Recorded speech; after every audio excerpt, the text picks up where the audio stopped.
right, guys, it's good to be back again. This is a different video right here. The reason why we have to do this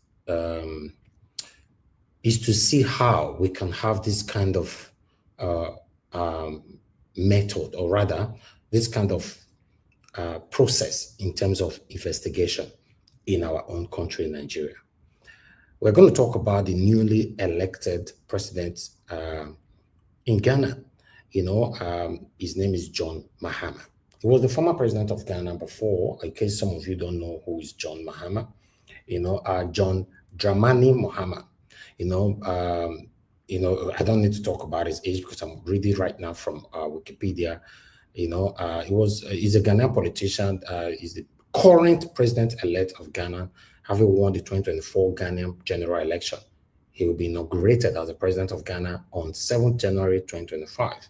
John Mahama previously served as president of Ghana from 24th July 2012 to 7th January 2017, and vice president of Ghana from January 2009 to July 2012. He took office as president on 24th July 2012, following the death of his predecessor. So now he's coming back again to rule. My main concern why I'm doing this video today is that he was accused of some kind of corruption. He came out boldly, like just like how Peter Obi will speak if you accuse him of any kind of corruption. Because that's what I was saying. I don't know what you will see. Because we live in a country where, okay, before I will move on, just watch this video. 14 million was paid into my ADB account. I wish my bank statement was here. I'll show it to you, and then you look. After this interview, I have my 2013 bank statement. I'll let you look through and see if there's any 14 million payment.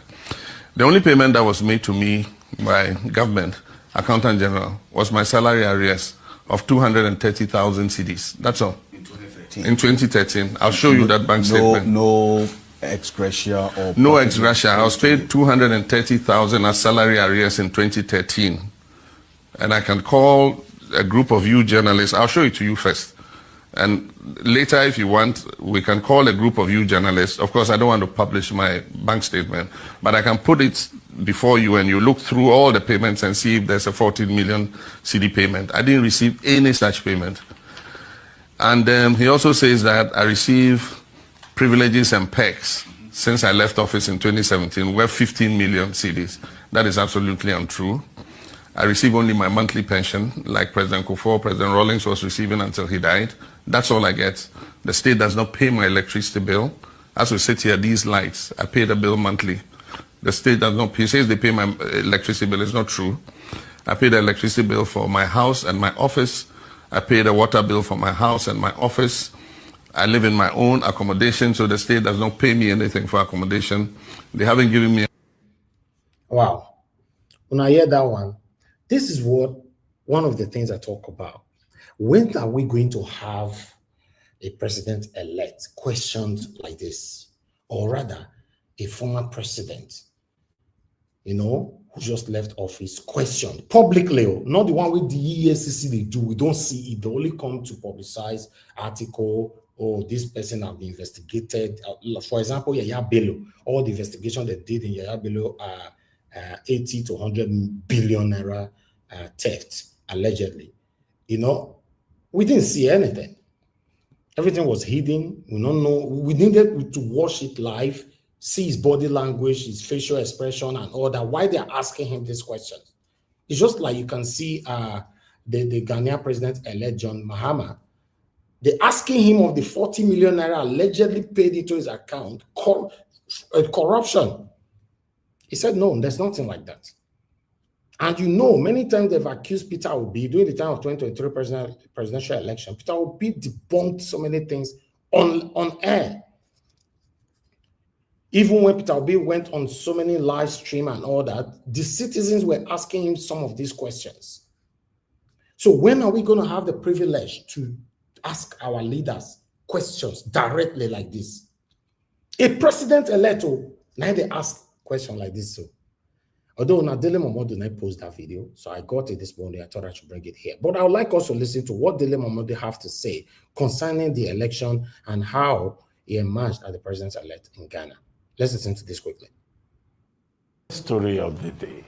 Vice President Mahamudu Bawumia of the ruling New Patriotic Party, NPP, has conceded defeat to former President John Mahama in Ghana's presidential election held yesterday on Saturday. The victory was largely driven by public dissatisfaction with the country's economic crisis, including debt defaults and an IMF bailout. Mahama, who previously served as president from 2012 to 2017, promised to reset Ghana's economy and renegotiate the IMF deal. This win marks a historic return to power, making him the first Ghanaian president in the Fourth Republic to reclaim the presidency after being voted out. The NDC also claimed victory in the parliamentary elections. Official results are expected by next Tuesday. I'm now being joined from Accra, the capital of Ghana, by frontline journalist and publisher Dele Momodu for his thoughts on how the elections have transpired. Bob D, thank you very much. Dele Momodu, thank you for joining me on this Day Live, this Sunday Talk Show. Thank you, Dr. Ruben Abati, for inviting me on your program. Okay. Good afternoon, Nigeria. Dele Momodu, I know that you are involved in the Ghanaian process. You are a supporter of President John Mahama, and you are on the ground there as an observer, as an insider, a Nigerian insider. But tell us what you have observed. It's not always that it happens that a former president comes back. We have seen it, of course, in the United States. We have seen the ruling party losing power in Botswana. But here in South Africa, again, we have seen a ruling party losing parliamentary majority.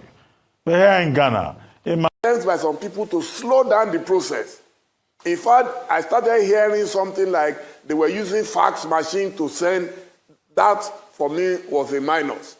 But the election was relatively peaceful. People were determined to vote and make their votes count, and Nigerians should be able to do that. Well, Momodu, I'd like to ask you, still in terms of the lessons. You know, politically, we usually say, oh, Nigeria has a way of mirroring what happens in Ghana. What do you think are the direct lessons for Nigeria? Yes, there were cases of ballot snatching and some of that in Ghana. But, you know, in Nigeria, we have a strong issue here. There's a case of Atiku Abubakar, former vice president. There's also the case of my former boss, President Goodluck Jonathan.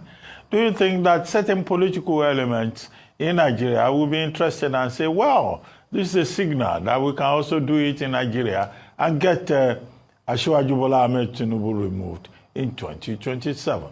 I would like you to comment on those permutations that I've had some people throwing up.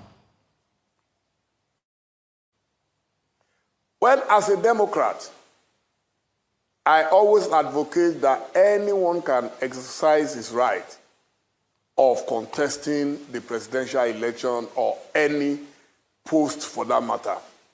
I don't see any reason why former President Goodluck Jonathan cannot say, now that my friend in Ghana has contested and he has won, then I can.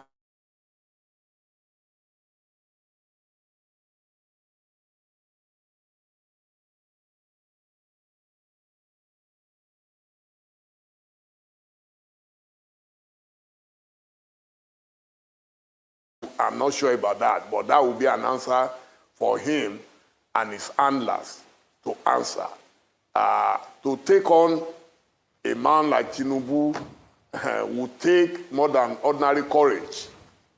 You know that if you are looking for a very courageous, very bold, very fearless leader, Tinubu is the man.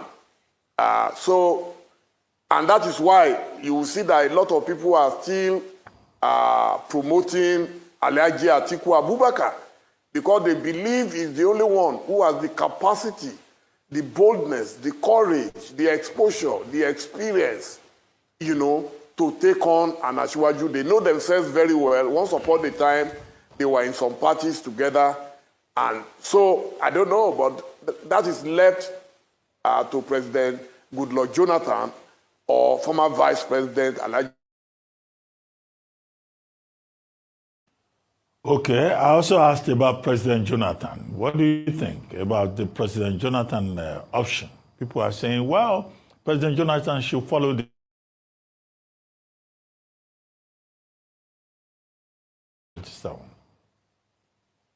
What do you think? Well, I would have thought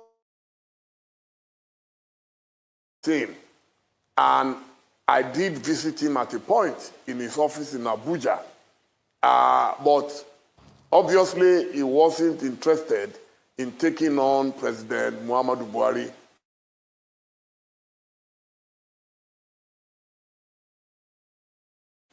He has been out of power for 8 years. By 2027, I think your former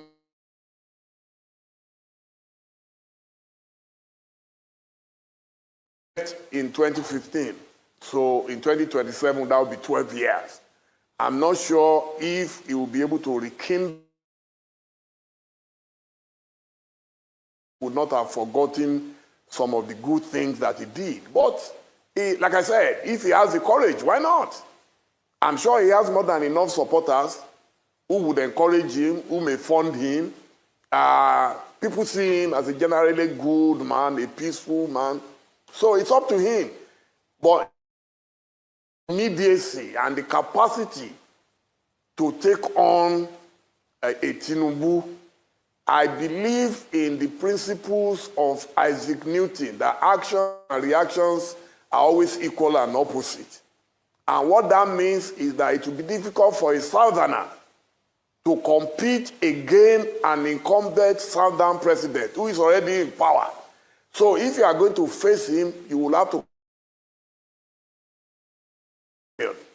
And that opposite direction will have to be the north, where a lot of people feel disenfranchised, if not disillusioned already. So if the North decides to bring a formidable candidate, I don't know who they will present, and they unite behind him, and they are able to stroll across to the south-south, and the southeast, and the southwest, and they have a mega party behind such a candidate, just like what happened when APC came in 2015, then they may have a chance. But Tinubu is not going to be an easy target. I can guarantee formidability that you can muster. Okay, let's talk about John Mahama, the Donald Trump, for a second chance at power. Now, when he was president, 2012 to 2017, some of the reasons why he lost the election to Akufo-Addo was that there was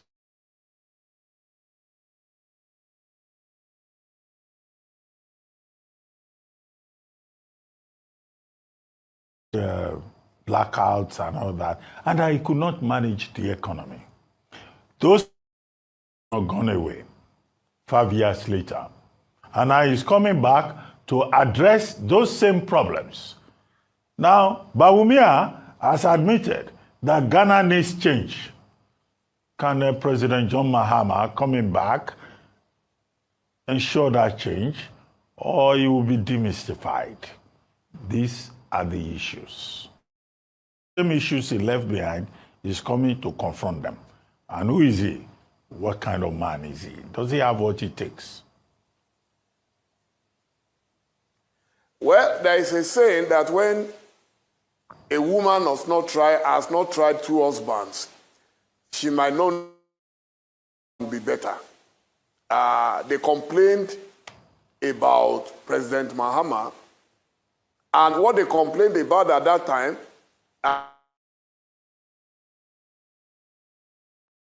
4 cedis to $1. Today, it's about 1,600 or 1,700. It's almost like what is going on in Nigeria. So, in terms of the economy, it has actually collapsed beyond imagination. That is number one. Number two, they complained about the inflation rate. The inflation rate between Mahama is so wide at the moment that Ghanaians are, for a new lease of life. If you talk about unemployment, Mahama's strategy was to invest heavily in infrastructure development. And that enabled it to get so many Ghanaians to work. The problem then was that people were complaining that money was not coming to them directly, there was hunger in the land, and so on and so forth. But what we have today, again, is much worse. So I believe that Mahama, from experience, is a good manager of men and resources. That is going to help them. He is very frugal. Mahama tackled corruption head-on as president. In fact, there was a lady, one of his ministers, who was speaking in the car and was captured dreaming. She was fantasizing that my dream is to have $1 million by the time I left government. She did not have $1 million. She did not have access to even 10,000. Do you know she was fired just for fantasizing? So, but today in Ghana, Ghanaians are saying it seems that nobody cares again about fighting corruption and all that. So I think this will help, it's going to help Mahama in the second term. And then my advice to him is that he should constantly remind himself that 4 years will soon evaporate.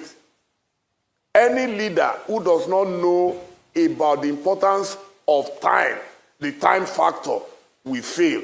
So I believe Mahama will hit the ground running even from now. He has promised that he's going to name his cabinet almost immediately. And God has also blessed him with a substantial majority in the parliament. So he's not going to go through the turbulence of trying to persuade the parliament to approve some of his programs. I think he stands a good chance of becoming Kwame Nkrumah II, which people have always called him. Well, Bob D, as you begin to wrap up, I will still come back to John Mahama. I would like to ask you about the parliamentary elections. It will look like the ruling party, the MPP, also lost out considerably in the parliamentary elections. And there have been, certain dramatic revelations in terms of what Bawumia himself calls a landslide victory.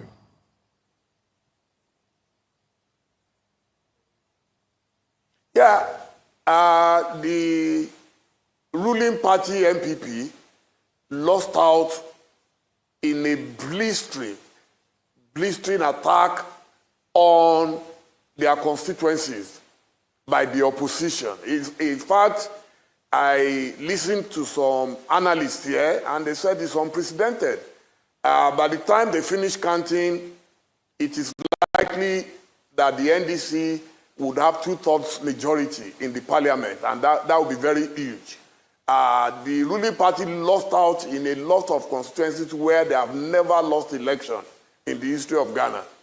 And it's a sign to politicians that henceforth the younger folks are not going to tolerate any form of rascality in government. It's a lesson to Nigeria. People think, oh, these things can never happen in Nigeria. But I believe social media is making it a lot easier now for voters to punish their leaders. Yes, we may think, oh, INEC will read, this will happen, but trust me, where you have overwhelming presence, it is difficult to read. That is not to say some people did not want to read in Ghana yesterday, but the young ones made it impossible for them. They took on anyone who attempted to steal their votes. Yes. As we begin to wrap up, I'd like to ask you, what's your special interest in this matter? You are a Nigerian. I know that Nigeria allows for dual nationality, but you've invested so much energy into this Ghana election. Is it because the People's Democratic Party lost out in Nigeria and you think there's a better market in Ghana and now market is looking good? Your man has been re-elected. What is special interest in Ghana elections? That's a fantastic question. Anyone who knows my trajectory, we know that I stepped foot for the first time on Ghanaian soil on July 25th, 1995, on my way into exile in England. I managed to escape from Nigeria, and when I got to Ghana that night, I was very impressed with what I saw. I would stay in London for the next 3 years, but I promised to come back to Ghana. The history of Dele Momodu has been the history of promoting the best of Africa.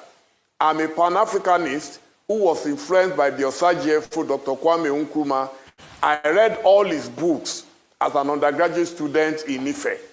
And so when I got here, I've been friends with virtually every president, including Nana Akufo-Addo. When he was Attorney General, I was already friends with him, and I was one of the first people he consulted at that time that he would like to contest for the presidency. I was so close to President Jerry Rawlings, God bless his soul, that I invited him and his entire family to Nigeria. He followed me to Nigeria on the same flight. I brought him back to Ghana on the same flight. So I was virtually more close to Jerry Rawlings. And then when President John Ajeku Kufom was in power, he was my neighbor in the airport residential area. And I strolled in and out to see him.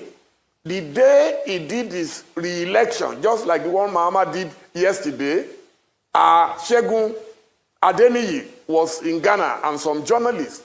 I took them straight into his house in the airport area, and they were able to interview him. I supported him.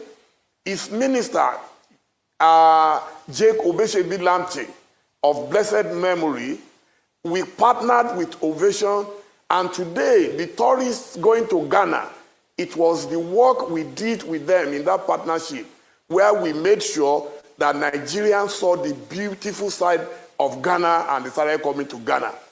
Thereafter, Professor Jonathan Mills, who was the predecessor before Mahama came, it was the same relationship.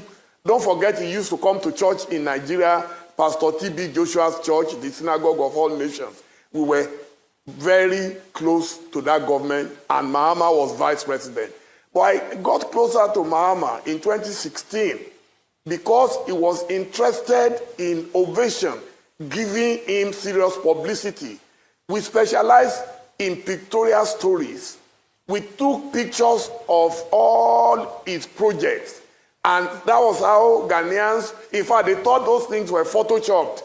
It was so beautiful that people were saying, oh, Ovation is lying, it's photoshopped. Okay. But today, those who refused at that time to believe that story, it is what they are now going with Mahama. It has been a long history with successive Ghanaian leaders, and I'm very proud of that relationship. Okay, we're very glad to hear that market is good, market is booming. And congratulations to you for guessing well, for supporting well, for saying John Mahama.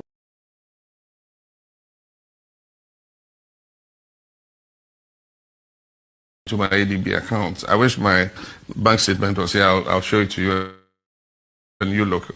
After this, interview, I have my 2013 bank statement. I'll let you look through and see if there's any 14 million payment. The only payment that was made to me by government, Accountant General, was my salary arrears of 230,000 cedis. That's all.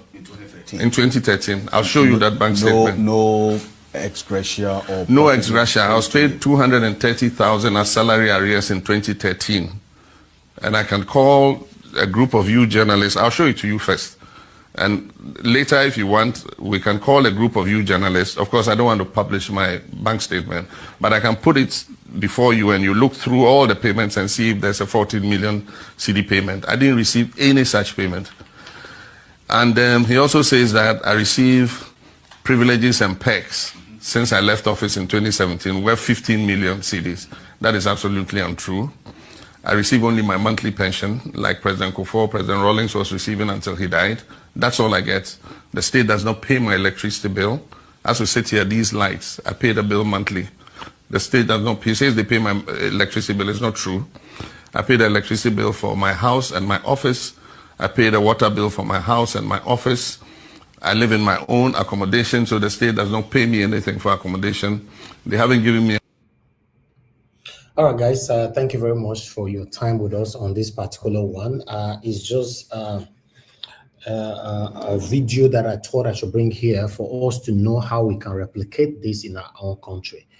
I've never seen a president putting down like this, questioning, investigating him, or rather asking him questions relating to corruption. You know, so you have denied that. The only person that I see, like I stated from the beginning of this broadcast, that can actually do this will be Peter Obi. You know, but every other one, fear not going to let you try and put them for video, you know, on a live recording and be asking them this kind of questions, and they will be confident to answer you like this. No, you cannot. You know, it's very unfortunate that Ghana is running very, very fast in terms of development, more than Nigeria right now. Look where we are. Are we moving forward or are we moving backward? Because every other countries are moving forward. It seems like it's only Nigeria that is currently moving backward. The only thing that is moving forward in Nigeria are the citizens. No, not our government, not the development of the country. It's crazy. So that's why I said, okay, let me bring this here for you guys. What do you think? You know, can this ever happen in Nigeria? Put it on the comment section and let's take it from there. I appreciate every one of you, my people. We've come to the end of the broadcast. I'll see you guys again by 7 p.m. Nigerian time. Thank you and God bless you. Thank you very much, Mommy Diaspora. I can see you just coming in by rounding up now. Take care, my people. Bye for now.